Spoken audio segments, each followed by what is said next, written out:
अब पाकिस्तान में 5.7 की तीव्रता का भूकंप आना एक बड़ा संकेत देता है, इसलिए वहां के लोग दहशत में। लेकिन फिलहाल जो जानकारी यहां पर मिल रही है, कोई भी जान माल के नुकसान की खबर नहीं है। इसे राहत की खबर भी कहा जा सकता है। शुक्रिया करेंगे आदित्य का, जो विस्तार से हमारे साथ चर्चा कर रहे थे। आगे बढ़ते हैं, बात करते हैं कुछ तेज रफ्तार खबरों की। बिहार में पहले चरण के लिए नामांकन प्रक्रिया खत्म है। 121 विधानसभा सीटों पर 6 नवंबर को वोट डाले जाएंगे। 14 नवंबर को उसके परिणाम आएंगे।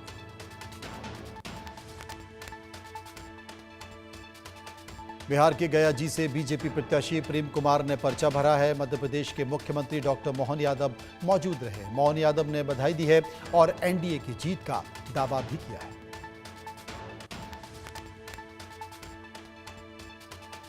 केंद्रीय गृह मंत्री अमित शाह ने बिहार के मुख्यमंत्री नीतीश कुमार से पटना में उनके आवास पर मुलाकात की है और चुनाव से जुड़ी हुई मुद्दों पर चर्चा की है।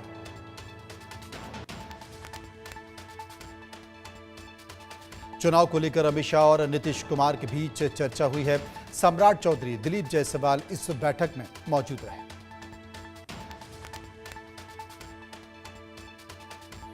वहीं चुनावी रैली छपरा में हुई और छपरा की इस रैली में अमित शाह ने कहा है कि राहुल लालू कंपनी का सूपड़ा साफ होगा, ये तय है।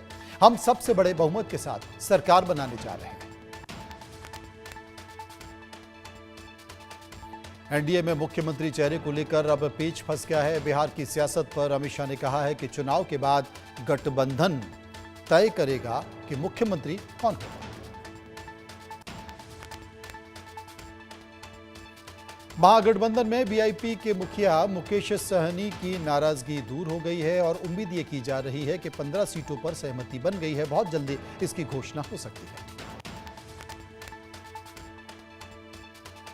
बिहार चुनाव के लिए कांग्रेस ने 48 उम्मीदवारों की लिस्ट जारी कर दी है। प्रदेश कांग्रेस अध्यक्ष राजेश राम कुटुंबा विधानसभा सीट से चुनाव लड़ रहे हैं। बिहार विधानसभा चुनाव प्रचार में दिग्गज जुट गए हैं। महाराष्ट्र के मुख्यमंत्री देवेंद्र फडणवीस ने कहा है कि चाहे वो बेगूसराय हो या फिर पूरा बिहार हो, यहां तो एनडीए की हवा है और एनडीए की ही लोग साथ हैं।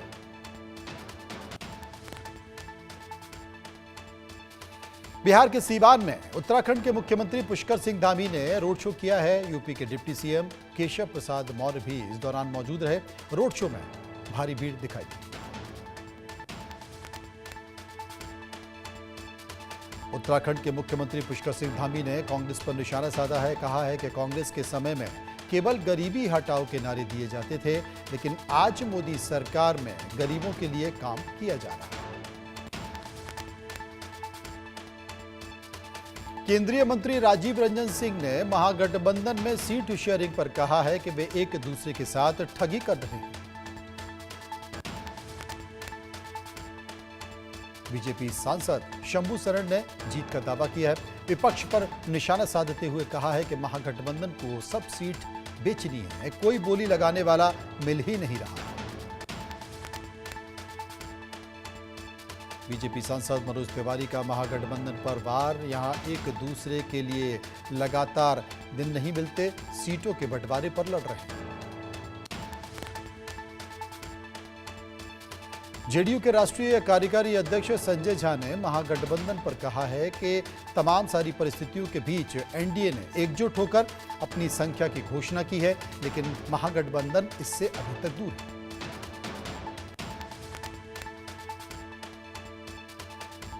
जनसुराज संस्थापक प्रशांत किशोर का सम्राट चौधरी पर निशाना। उन्होंने कहा कि 10वीं पास तक नहीं कर पाए, वो आखिर एफिडेविट के जरिए लोगों को गुमराह कर रहे हैं। केंद्रीय मंत्री सर्बानंद सोनोवाल ने कहा है कि बिहार में एनडीए सरकार बनेगी। जनता का मानना है कि एनडीए सरकार बनेगी तो विकास की गति तेज होगी और निश्चित तौर पर बिहार के लोगों को सरकार बनने के बाद और ज्यादा योजनाओं का लाभ मिलेगा। बीजेपी सांसद रवि किशन ने कहा है कि जनता का मिजाज प्रधानमंत्री मोदी नीतीश कुमार को दोबारा लाने का है। युवा अपना भविष्य देख रहा है, रोजगार उनको दिया जाएगा।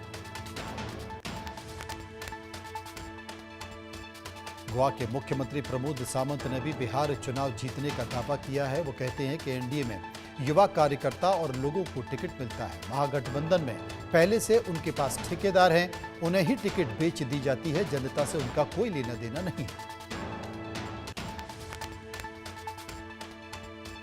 बीजेपी नेता तरुण चुग का आरजेडी कांग्रेस पर निशाना साधा गया है। कहा है कि जंग लराज के पुरोधा सरकार बनाने का मुरारी लाल की तरह सपने देख रहे हैं। जब बिहार की जनता इनके बहकावे में नहीं आएगी, एनडीए पर जनता को विश्वास है।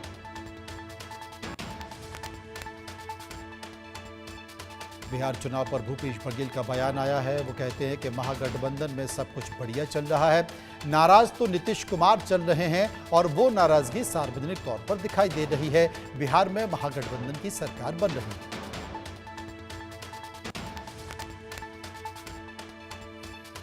झारखंड के घाटशिला उपचुनाव के लिए बाबूलाल सोरेन ने पर्चा भरा है। पूर्व मुख्यमंत्री चंपई सोरेन समेत कई नेता मौजूद रहे। 11 नवंबर को ये उपचुनाव के लिए वोटिंग हुई। जम्मू कश्मीर में दरबार मूव की बहाली पर मुख्यमंत्री उमर अब्दुल्ला ने कहा है कि दरबार मूव को शुरू करने का वादा पूरा किया गया है। यह निर्णय कुछ दिन पहले कैबिनेट में लिया गया था। गुजरात में नए मंत्रिमंडल का विस्तार हुआ है। गांधीनगर में नए मंत्रियों का शपथ ग्रहण समारोह हुआ। पुराने 11 मंत्रियों में से 6 मंत्री ही नए कैबिनेट में जगह पा पाए। नरेश पटेल, अर्जुन मोडबड़िया ने मंत्री पद की शपथ ली।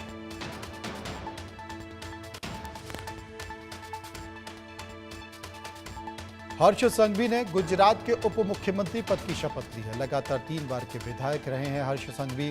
सूरत जिले के माजूरा विधानसभा सीट से विधायक भी हैं।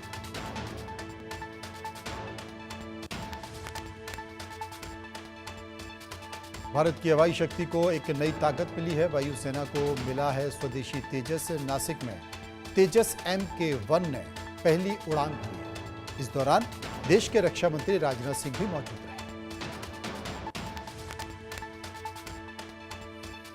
भारत की हवाई शक्ति को नई पहचान मिली है। रक्षा मंत्री राजनाथ सिंह ने कहा है कि पिछले 6 दशकों से ज्यादा समय से HAL नासिक के भारत की रक्षा निर्माण क्षमता को नई ऊंचाइयों तक पहुंचाने में एक मजबूत पिलर की तरह भूमिका निभाई।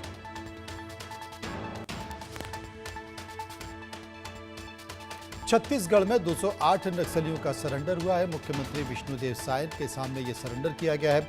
इस दौरान डिप्टी CM विजय शर्मा भी मौजूद रहे।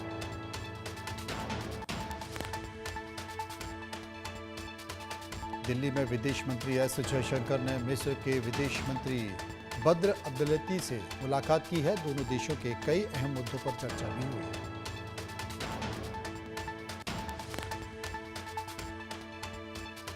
दिल्ली में राज्यसभा सांसद विक्रमजीत सिंह साहनी ने मिस्र के विदेश मंत्री बद्र से मुलाकात की।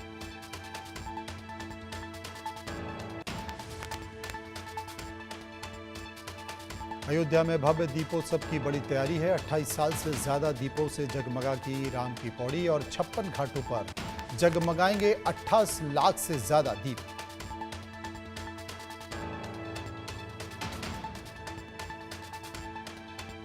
राम की पैड़ी के लिए रवाना हुए वॉलंटियर दीपोत्सव में विश्व रिकॉर्ड बनाने का लक्ष्य तय किया गया है। राम की पैड़ी पर लेजर और लाइट शो का ट्रायल भी हो चुका है। कर्नाटक के कलबुर्गी में दिवाली को लेकर बाजारों में रौनक दिखाई दी है। शहर के मुख्य बाजारों में ग्राहकों की आवाजाही देखने को मिली है। लोग अपने परिवार और दोस्तों के साथ खरीदारी करने में व्यस्त नजर आ रहे हैं।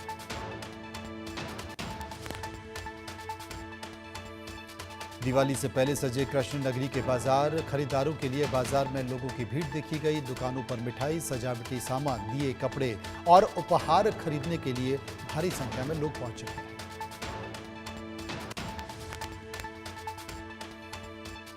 मुंबई में भी दिवाली से पहले खरीदारों के लिए बाजार में लोगों की भीड़ देखी जा रही है। जगमग लाइट्स आकर्षण का केंद्र बनी है। लोग अपने परिवार और दोस्तों के साथ खरीदारी करने पहुंच रहे हैं।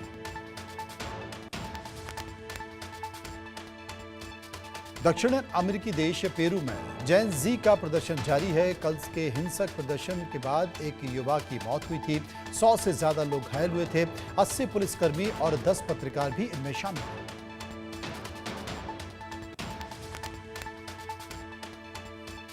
भ्रष्टाचार और पेंशन सुधार के खिलाफ जेन जी ने यह प्रदर्शन किया था। हजारों युवाओं ने नए राष्ट्रपति जोश जरी से इस्तीफा मांगा था। राष्ट्रपति ने इस्तीफा देने से इनकार कर दिया। अमेरिका के पूर्व एनएसए जॉन बोल्टन पर कोर्ट ने 18 मामले तय कर दिए हैं। हो सकता है कि उन्हें आजीवन कारावास की सजा भी हो। ट्रंप के खिलाफ लगातार वो बोल रहे थे और भारत का समर्थन कर रहे थे। जॉन बोल्टन पर आरोप है कि उन्होंने एनएसए पद पर रहते हुए अपनी गतिविधियों के नोट्स और diary entries AOL email account में सेव की थी, जो कि गंभीर अपराध माना जाता है।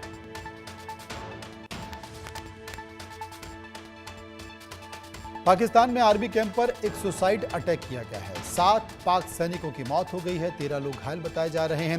पाक आर्मी का दावा है कि एक भी पाक सैनिक नहीं मरा।